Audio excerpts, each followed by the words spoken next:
And what we eat is really our chemotherapy 3 times a day. Meet Dr. William Li, a world-renowned Harvard-trained medical doctor, researcher, president, and founder of the Angiogenesis Foundation.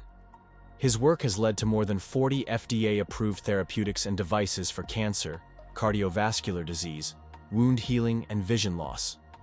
He is also a New York Times best-selling author with Eat to Beat Disease: The New Science of How Your Body Can Heal Itself. He also published another book, Eat to Beat Diet: Burn Fat, Heal Your Metabolism, and Live Longer. Nutrition plays a pivotal role in both the prevention and progression of cancer. Historically, cancer was seen as a purely genetic disease.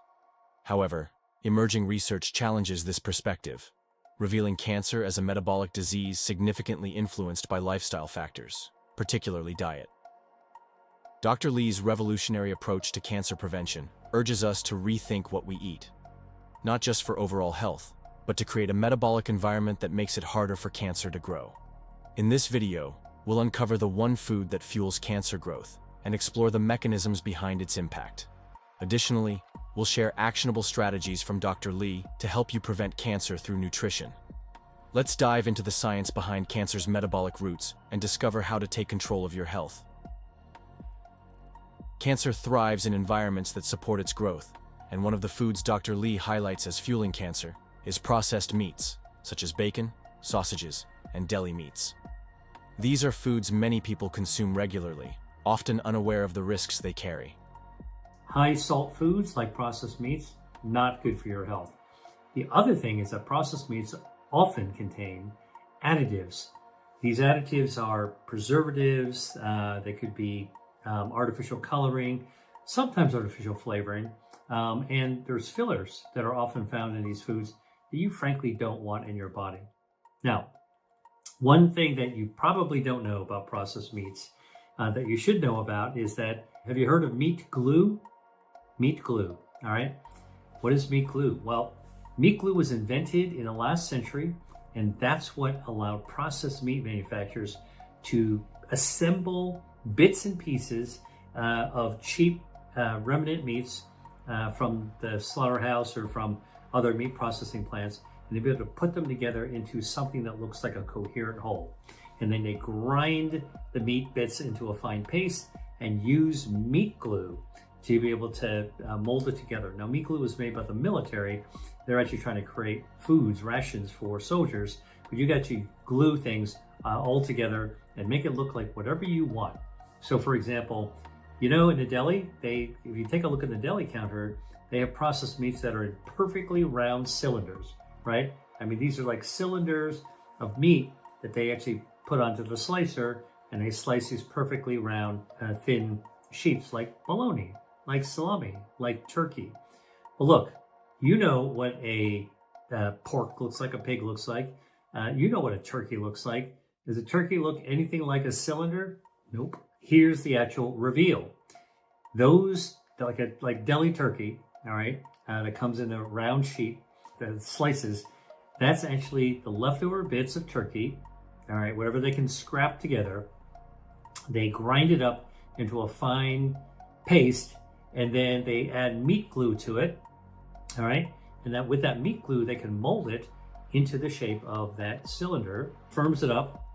Now you can slice it, all right? That is what's deli turkey. That's the healthy choice that we all grew up thinking that eating turkey is healthier. Nope, not true at all. I also know that they have like the cylinder chicken. And what makes you think that the ham actually comes out exactly like a square? It doesn't, all right? So basically, meat sawdust held together by meat glue, that is actually one of the things that you can expect is going to actually have additives and other chemicals that you don't want to have in it. Now, processed and cured meats have also been designated a Class 1 carcinogen by the World Health Organization, which means that there's sufficient evidence that they can actually cause cancer in humans, especially colorectal cancer. Now, that makes sense because you're eating this processed meat, it's going down, you're actually exposing your gut, your lower gut, to a lot of the toxins that could be produced from this meat. Now, processed meats also contain a lot of saturated fat, and while there's controversy about just how bad saturated fat is, We do know that there is enough evidence to suggest it's not good for cardiovascular health. All right. And saturated fats are not as good as mono or polyunsaturated fatty acids like you would get in extra virgin olive oil or seafood with healthy omega-3s. All right. And eating a lot of processed meats has been linked to a higher risk of obesity. So that's gaining extra body fat, cardiovascular disease. But what about dementia? How does that work out? Well, researchers looked at data recently at the Alzheimer's Association International Conference. And there was a study that looked at 130,000 people. And these were individuals that were in a big research group called the Nurses Health Study, and people that were also in, those were women. And they were looking at men from the health professionals follow-up study. So this is a group of women, this is a group of men, 130,000 people altogether. And what they found was that there was a clear connection between eating processed meats, like deli meats, and Alzheimer's disease. In fact, what they found was that eating just 2 servings of processed meat each week increased the risk of developing dementia, Alzheimer's disease, by 14%. Just 2 servings of processed meats increased your risk by 14%. The connection between processed meats and cancer is well documented, making it crucial to understand why they pose such a significant threat. The World Health Organization has provided substantial evidence linking processed meats to an increased risk of cancer. In 2015, the International Agency for Research on Cancer classified processed meats, such as bacon, sausages, and deli meats, as Group 1 carcinogens, signifying strong evidence that their consumption causes colorectal cancer. Consuming just 50 grams of processed meat daily has been found to increase the risk of colorectal cancer by approximately 18%. These findings highlight the critical need to moderate the intake of processed meats to reduce cancer risk. Processed meats are typically treated with chemicals like nitrates and nitrites to enhance flavor, preserve color, and extend shelf life. While these additives may improve taste and appearance, they also create harmful substances in the body.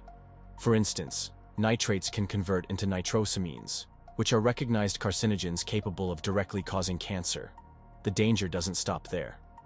When processed meats are cooked at high temperatures, such as grilling or frying, harmful compounds like heterocyclic amines and polycyclic aromatic hydrocarbons are formed. These compounds can damage DNA, disrupt normal cellular repair processes, and create a biological environment where cancer cells can thrive. Dr. Lee explains that these mechanisms make processed meats a significant contributor to cancer growth, especially in cancers of the digestive system, such as colorectal cancer. Understanding this can feel unsettling, especially since these foods are often part of cherished family meals, celebrations, and quick snacks. However, recognizing their risks is a powerful step toward making better choices for your health. Dr. Lee emphasizes that eliminating or reducing processed meats from your diet is one of the most effective ways to create a metabolic environment that starves cancer cells and supports overall well-being. Cancer thrives in environments that support its growth, but the right dietary choices can create a metabolic landscape that starves cancer cells and promotes overall health. Okay, so what is the solution to eating processed meat? Well, look, I mean, it's pretty easy to actually stay away from processed meat if you don't buy it and you don't eat it if it's offered to you. But here's a good swap out, and this is actually something that I do myself. Rather than have deli meats in your fridge, you could actually buy tinned seafood, tinned fish for a quick lunch, right? Deli meats are quick and convenient. Well, what about a tinned fish?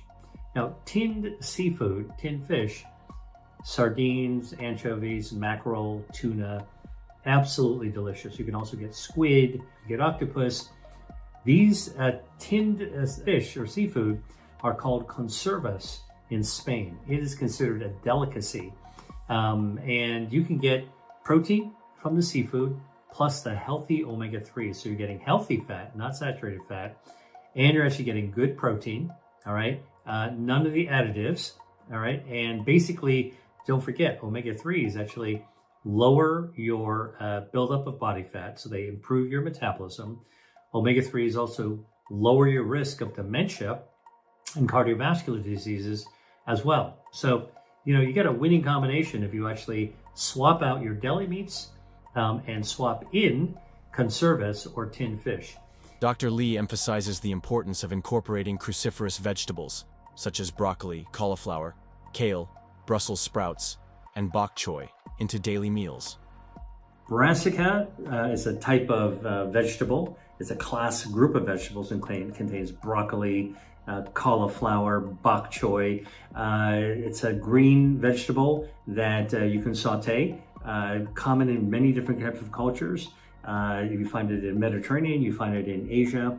And what's actually in these brassica vegetables are sulforaphanes. These are another natural chemical. And these sulforaphanes, what do? They boost the immune system, right? Good, strong immune system, knocks out microscopic cancers, also lowers inflammation. Inflammation is like the gasoline on a fire, making the cancer grow hotter and faster. When you actually calm inflammation, you're putting out the fire, all right? And actually that is very helpful when you want to fight cancer. The other thing that the brassica does, it actually contains the sulforaphanes that actually are anti-angiogenic. They starve the cancer by cutting off the blood supply.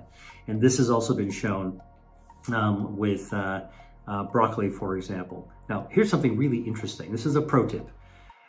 The grown-up broccoli is not just the treetops. That's what we used to always eat when I was a kid. Your mom always told you, eat those treetops. Okay, and the treetops do have the sulforaphanes, but it turns out that the stalk, the long stem of a broccoli is actually mostly a stem. It's like a whole tree with some treetops on it. The treetops have the sulforaphane, but the stalk has twice as much of the good stuff. So if you're actually cooking broccoli, cook the treetops, the florets is what they call them, but also save that stem. If you slice it on a diagonal and saute it, absolutely delicious. You'll find it in a lot of Asian dishes that way. If you don't want to saute it, you can actually just put it into a food processor and make a broccoli soup. You want to add a little oregano in there. It really makes a broccoli oregano soup is actually absolutely delicious. I actually included that broccoli oregano soup recipe in my book, Eat to Beat Disease, if you're actually interested in it. Okay, so broccoli, cancer fighting. These vegetables contain sulforaphane, a compound that disrupts cancer cell growth and enhances the body's detoxification processes. Their rich antioxidant content repairs damaged cells and strengthens the immune system, making them a cornerstone of a cancer-fighting diet. Berries, such as blueberries, raspberries, and strawberries, are another key food group Dr. Lee highlights for their cancer-preventing properties. Eating blueberries can improve your metabolism. How do they do this? Blueberries contain bioactives. One of them is called anthocyanin, the other one's called proanthocyanidin, and the one's called quercetin. And these actually improve your metabolism. So, studies in Turkey have actually enrolled adults who were overweight and gave them blueberries to eat. And what do you think they found? Well, first of all, these adults were put on a reduced calorie diet and a little bit of exercise just so they weren't couch potatoes and they were moving and not eating too much. And then after 6 weeks, they gave them blueberries to eat. How much? Really just a quarter cup of frozen blueberries every day for another 6 weeks. But they gave one group of blueberries, one group of placebo. So you know what they found? They found the blueberry eaters lost 8 pounds or 21% more than the group that was eating the placebos. Meaning that if you were having a healthy lifestyle with exercise, reducing your calories, adding blueberries, even frozen blueberries, would actually help you lose more weight. Now, the other thing is that eating the blueberry eaters also had less visceral fat. That's the kind of harmful inflammatory fat that you want to get rid of within the tube of your body. The blueberry eaters also had better insulin sensitivity, meaning that they had better overall metabolism as well. Now, here's the thing about blueberries. They are in season in the summertime. And if you're going to go out to a farmer's market or grocery store looking at blueberries, here's a little tip of what you actually want to be able to avoid. Don't go for any of the berries that are green. Avoid those. They're not ripe. And don't go for any ones that are really, really softened up. You know, those are sort of on their way to rotting. So just avoid those. And if you can't get summer blueberries, that's okay. Frozen blueberries, just like that research study showed, are actually just fine. Here's something else you might not know about blueberries. They have other names. So, for example, they've been called wild huckleberry or even whortleberries. And in Europe, they're known as bilberries. Use the name that you're most familiar with, but you recognize them on sight. They're these tiny little dark blue, super sweet berries that you can find during the summertime. Now, here's how I like to use blueberries. I like to eat a handful of them in the morning, just rinse them off. Always rinse off your blueberries. Organic is even better. And then dry them off and just pop them into your mouth, all right? That's a great way. Or you can add them to some yogurt. I always use whole fat yogurt. You can also sprinkle them into a salad. And if you're a baker, add them to muffins. Those are easy ways to actually get blueberries into your system. All right, second incredible point I want to make is that eating blueberries reduces inflammation. And the reason is that these bioactives, the anthocyanin, proanthocyanin, and quercetin, are powerful reducers of whole body inflammation. And we know that inflammation is responsible as a root cause of many chronic diseases. So it doesn't matter what you got, if you actually eat blueberries and reduce inflammation, that's actually going to be beneficial to your health and help you heal faster. Okay, the third point I want to make about eating blueberries is they actually improve your immune defenses as well. And this is a really interesting one. Why do we want good immune defenses? Well, it protects us from infection from the outside world, for example, but a really good immunity also protects us from cancer because our immune system conducts surveillance throughout our body and looks for abnormal cells like cancer cells and wipes them right out. So there was a clinical study that was actually done at Louisiana State University where they actually studied blueberries in the form of a smoothie versus a placebo, of course. That's how a good clinical study is done. And what they did is they enrolled people who had metabolic syndrome. Now, you may or may not have metabolic syndrome, but a lot of people have metabolic syndrome. What is that? Well, that's a combination of high blood pressure, high blood lipids, like your cholesterol, triglycerides, high LDL, bad cholesterol, high blood sugars, all right? You know, we talk about glucose spikes, but actually what it is that higher levels generally of your blood sugar and a big waistline, because when your waistline is bigger, it means that you're more stuffed with visceral inflammatory fat. Okay, so this one study enrolled people with metabolic syndrome and they gave them blueberries in the form of a smoothie. How much they give? Just 1.5 cups of blueberry powder in this case. They put them in yogurt with a little bit of milk. So what they did is they actually measured in the blood immune cells before and after having the blueberry smoothies. And guess what they found? They found drinking the blueberry smoothie led to an 88% increase in special immune cells called myeloid dendritic cells. Myeloid dendritic cells help protect against infection. In contrast, the people who had the placebo smoothie, no blueberries, had no increases in these special immune myeloid dendritic cells. Rich in anthocyanins, these antioxidants protect cells from damage and inhibit angiogenesis, the process by which tumors grow their own blood supply. By blocking angiogenesis, berries effectively starve cancer cells and slow their growth. Additionally, their high fiber content supports gut health, which is critical for a strong immune system. According to the journal Antioxidants, one study showed that people who ate strawberries every day for 6 months had fewer signs of cancer in their bodies. Another study with hamsters found that those who ate strawberry powder had fewer tumors when they were exposed to a cancer-causing chemical. The way berries work to help prevent cancer includes reducing inflammation in the body and helping cells die when they are damaged. This means that berries can help keep our bodies healthy and strong. The researchers believe that eating whole berries is better than just taking berry supplements because all the different parts of the berries work together to provide the best health benefits. Tomatoes are particularly beneficial for their high lycopene content, a powerful antioxidant that has been shown to reduce the risk of prostate, lung, and stomach cancers. What about tomatoes? Another urban legend: don't eat tomatoes. They have lectins. Totally urban legend. Don't listen to the influencers out there that are not using science, that are not using data. Look at the people who are the serious people who have credibility, who are doing the actual research and citing the data. That's what I'm going to show you. Tomatoes have something called lycopene. Lycopene is a carotenoid. When you eat it, it actually gets into your bloodstream. It's actually fat soluble, so it actually accumulates in your body fat. And lycopene, when you put it into that ring system, guess what? Shuts down the tumor blood vessels like nobody's business. All right, this is actually how you're able to do this, to be able to look at this. So are tomatoes anti-angiogenic? Could they have an effect to lower the risk of cancer? And the answer is yes. This is from the health professionals' follow-up study of 46,000 men, and what this followed over 25 years. And they found that those men who had 2 to 3 servings of cooked tomatoes a week had a 30% decrease in the risk of developing prostate cancer. They're having lycopene, it's anti-angiogenic, and when they actually looked at the men who actually had who did develop prostate cancer, they found at the microscopic level that those men who ate more servings of cooked tomatoes had less tumor angiogenesis, less blood vessels feeding them, correlated directly with the amount of tomatoes that they actually ate.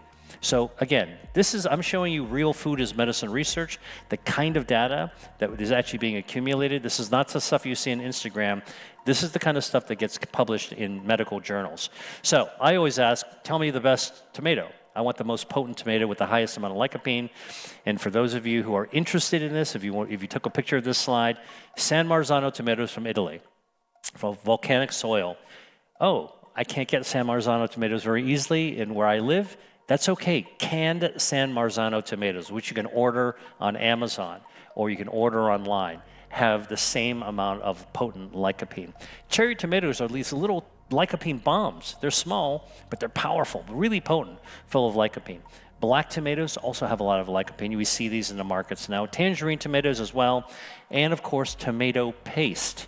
If you buy a can or tube of double concentrate, triple concentrate tomato paste, I like to cook, so I like to talk in these terms, it's good and good for you. According to the Journal of Nutrition, many studies found that eating tomatoes or lycopene can help fight prostate cancer, especially if you start eating them early and keep it up over time. The researchers discovered that when animals were given tomatoes or lycopene in their diets, they showed less cancer growth compared to those that didn't eat them. This suggests that including tomatoes in your meals could be a simple way to support health. While lycopene is an important part of tomatoes that helps, there might be other helpful parts too, such as vitamins and minerals found in tomatoes that also contribute to their cancer-fighting abilities. Dr. Lee advises consuming cooked or processed tomatoes, such as tomato paste or sauce, as cooking increases lycopene availability. Pairing tomatoes with healthy fats like olive oil further enhances their absorption, making them an easy and effective addition to meals. Green tea is a beverage Dr. Lee frequently recommends for its high levels of epigallocatechin gallate, EGCG, a polyphenol with potent anti-cancer properties. EGCG protects cells from oxidative stress and inhibits tumor growth, making green tea a powerful tool in cancer prevention.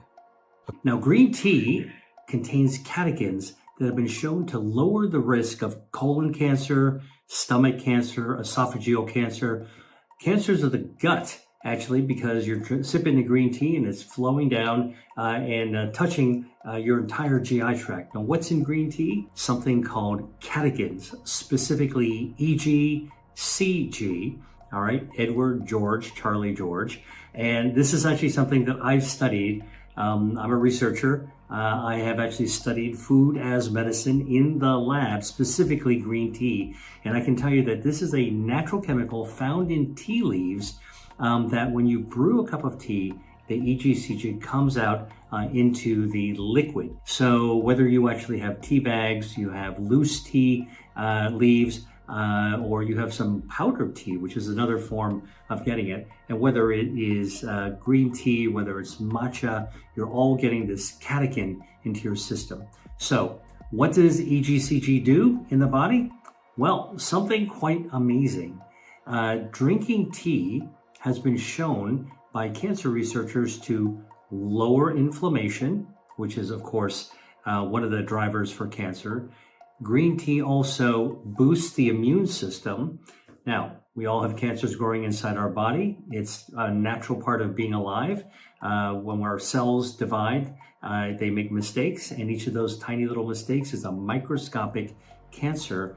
But our immune system wings by, finds that microscopic cancer, and takes it out like a sniper. And so good, strong immunity is actually cancer fighting, and green tea actually does that as well. But the thing that I think is most remarkable is that the catechins found in green tea cut off the blood supply to tumors. Now, all tumors are harmless until they actually get a blood supply. And this is a process called tumor angiogenesis. Now, our normal cells, our normal tissues have angiogenesis. We need them in order to be able to heal our wounds. But tumors hijack this process, okay? And they actually feed themselves to get oxygen and nutrients. And when a cancer actually does that, that is actually what allows tumors to actually grow wildly. In fact, studies in the lab have shown that without a blood supply, tumors can't grow beyond about 2 millimeters in diameter. That's the size of the tip of a ballpoint pen. But the moment blood vessels can actually grow up and touch that tumor and feed it, that tumor can grow 16,000 times in just 2 weeks' time. All right. So angiogenesis, which is normal for healing, good for our body. When tumors hijack it, the oxygen and nutrients allow the cancer to explode in growth. So tea containing the catechins cuts off the blood supply, prevents tumor angiogenesis, and that is one of the most powerful and important ways that green tea can actually be beneficial. According to the American Journal of Clinical Nutrition, many studies have looked at how green tea might help prevent cancer. One study found that people with early signs of oral cancer who drank green tea had better results than those who didn't drink it. In another study, women who regularly drank green tea had a lower chance of dying from liver cancer, but the results were different for men. When it comes to esophageal cancer, some studies showed that drinking a lot of green tea might lower the risk of cancer. Dr. Lee suggests drinking 2 to 3 cups daily to maximize its benefits. Mushrooms, including varieties like shiitake, maitake, and reishi, contain bioactive compounds that stimulate the immune system and inhibit cancer cell growth. These mushrooms are rich in beta-glucans, which enhance the body's natural defenses and reduce inflammation, a key factor in cancer development. And here is a maitake mushroom. Look at this beautiful maitake mushroom. This actually is a great source of beta-D-glucan, which is good for your immune system. And look at how it's attached at the bottom, at the base. You can slice this up, saute with a little bit of olive oil, extra olive oil, and garlic. Here's the piopini mushroom. Beautiful. Really delicious. These can be sauteed up as well. Beautiful. And king trumpet mushrooms, also a great source of beta-D-glucan. And check this out, lion's mane. This is actually a medicinal mushroom. Look at the bottom how it's picked. It is kind of light and airy. Mushrooms also support gut health, adding another layer of protection against disease. Fatty fish, such as salmon, mackerel, and sardines, are excellent sources of omega-3 fatty acids, which reduce inflammation and may prevent cancer development. Many kinds of seafood have healthy marine omega-3 fatty acids. These are healthy fats that are found in fish and other types of seafood, as I'm about to show you. And this is the reason why it's good for you. Now, what does omega-3 do? Omega-3s are Mother Nature's natural anti-inflammatory substances. They also help to maintain healthy circulation. They assist the lining of your blood vessels, the endothelial cells, to be as healthy as possible so your blood can flow smoothly. They protect the stem cells that are in your body. We all have stem cells that are naturally found in our body, and these stem cells are important for tissue repair, regeneration, so we heal ourselves from the inside out. Omega-3s protect those cells to keep them as viable and vital as possible for regenerative healing. Omega-3 is also good for gut microbiome. They happen to be very good for gut health, keeping your healthy gut bacteria very happy. And that means it's good for your metabolism as well. The other thing that omega-3s do is help your immune system. So if you tally that list up of all the things that omega-3s do, that tells you why you want to actually eat seafood. Now, what are the best sources of marine omega-3 fatty acids? Well, you've probably heard about it, like tuna and salmon and oily fish. And it's true that marine fish are the best sources of omega-3s. Now, if you're a vegan, you can actually get it from plant-based sources as well, like chia seeds, but that's actually not directly omega-3s. That's from a precursor that your body has to metabolize, and you get a lot more omega-3s if you actually eat seafood. Omega-3s also support heart and brain health, making fatty fish a valuable addition to a balanced diet. According to the Asian Pacific Journal of Cancer Prevention, a study looked at how eating fish, especially salmon, can help lower the risk of breast cancer in people from Asia. The researchers reviewed many articles and found that eating fish rich in omega-3 fatty acids, like salmon, can be good for health. They discovered that people who eat more omega-3s have a lower chance of getting breast cancer.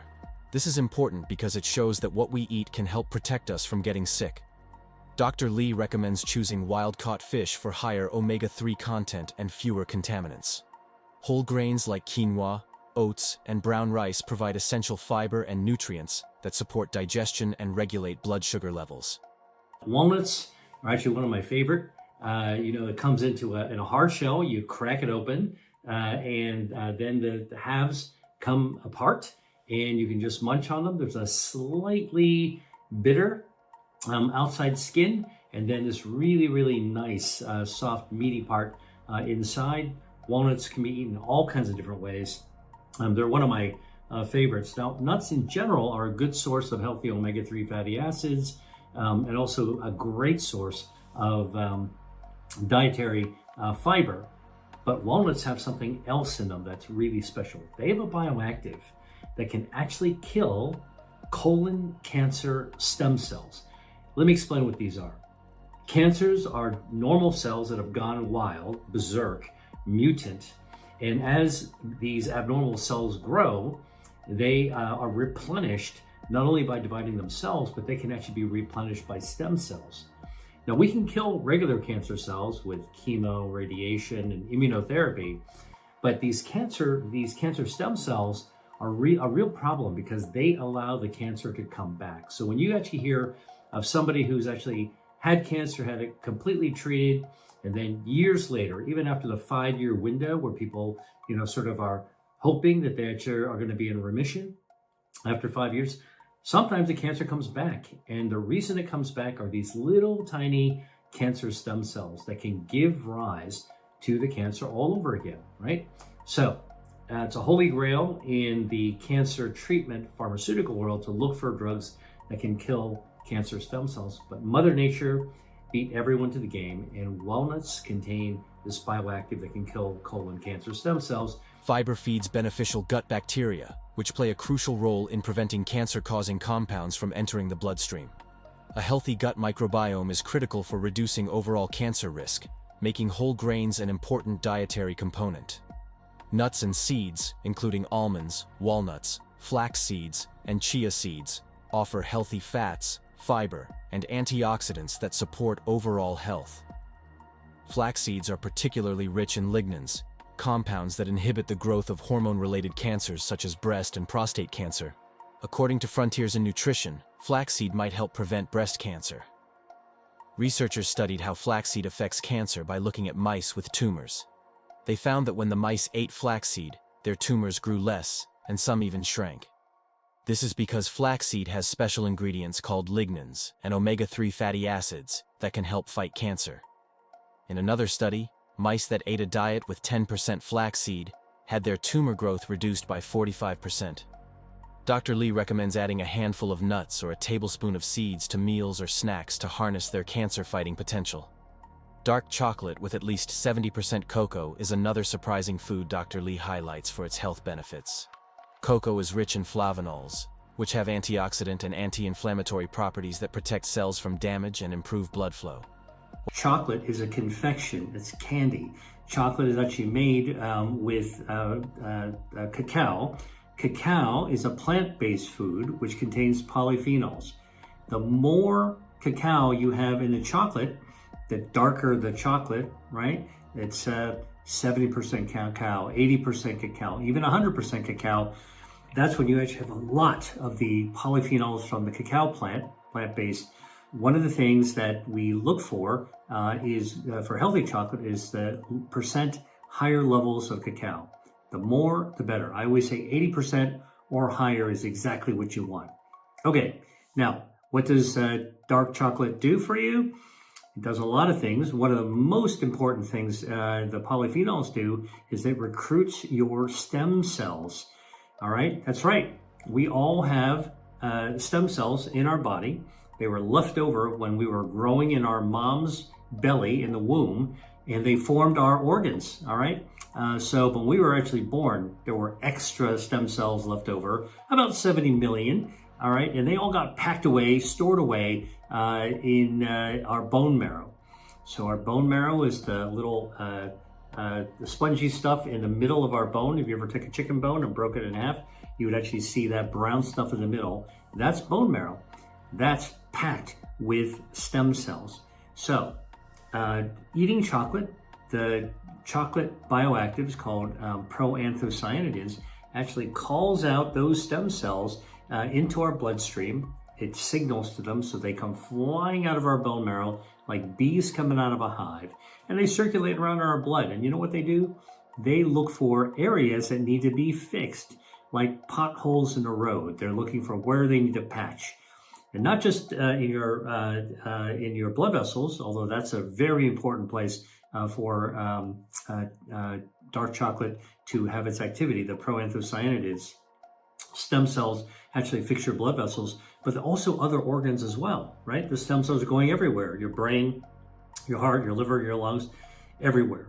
So dark chocolate is actually a way of stimulating these stem cells to come on out in order to be able to do their thing. While moderation is key due to its calorie density, a small piece of dark chocolate can be a satisfying and healthful treat. Finally, spices such as turmeric, ginger, and garlic have powerful anti-inflammatory and cancer-fighting properties.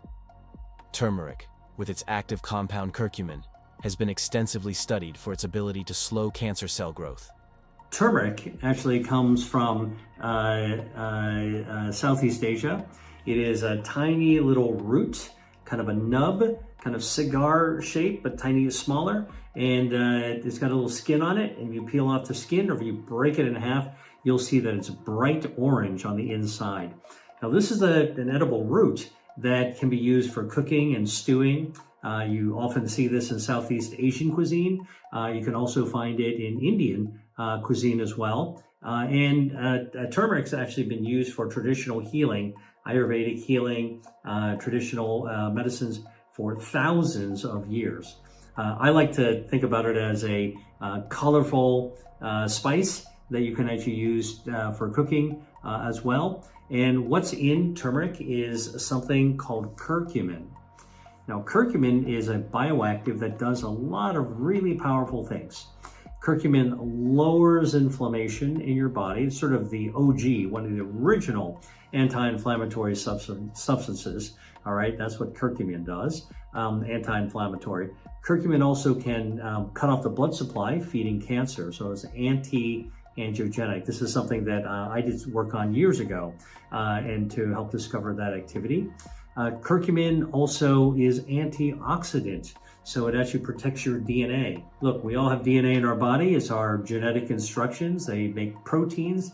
You don't want them to be damaged, because when your DNA is damaged, it's called a mutation. What does mutation set you up for? Cancer.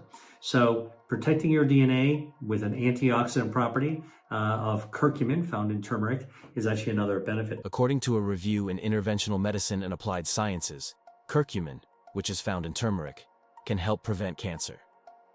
The review talks about how curcumin works in different ways to stop cancer cells from growing.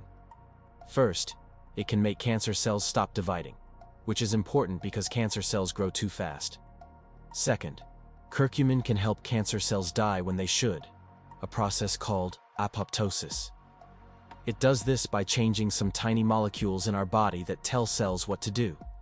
Lastly, curcumin can help make cancer cells more sensitive to treatments, which means it can help medicines work better against cancer. Ultimately, the fight against cancer begins on your plate. Dr. Lee's research shows that food has the potential to transform your metabolic environment, starve cancer cells, and strengthen your body's natural defenses. Every meal is an opportunity to make choices that contribute to a healthier, cancer-resistant body.